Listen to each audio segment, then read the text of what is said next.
No, I mean, I think one of the things that is perhaps overlooked with Mick is the vast amount of work that he's actually published. I actually had to do a site that was all about fish ponds. He said, you'll need to refer to 2 very important volumes, he said. I said, what are those? He said, they're works on fish ponds edited by Mick Aston.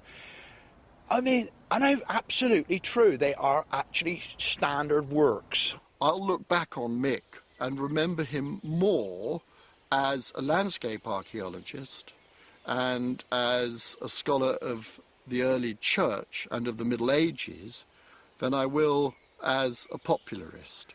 I think his work as a serious archaeologist is being underplayed because of his high profile on television. It's something to do with Columba. He dies in 597, so you're talking about 6th or 7th century? 6th, 7th, 8th century monasteries.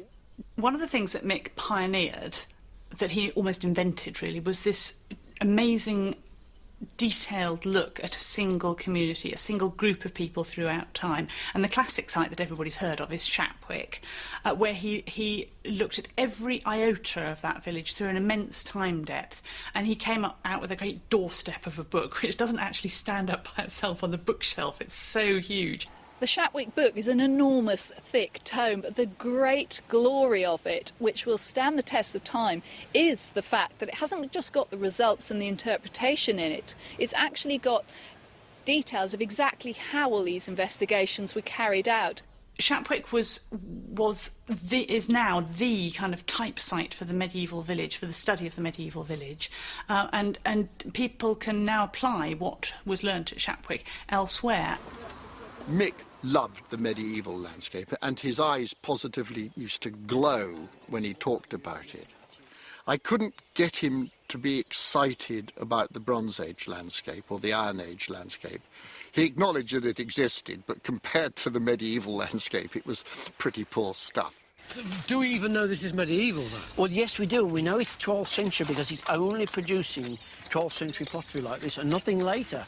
Mick loved telling the story of early Christianity in Great Britain and finding out more about it, which was barking mad. I remember on the Isle of Man, which is where we shot this show, I said to him, Mick, you're an agnostic, right? And he said, no, I'm not. I'm a committed atheist. I said, all right. So why are you so interested in Christianity when it's something you don't really understand and certainly don't approve of? And he just shrugged his shoulders and said, well, we're all a bit like that, aren't we? And you could see how much he was in his element in this show, where we were digging this early Christian chapel, and the finds were absolutely fantastic.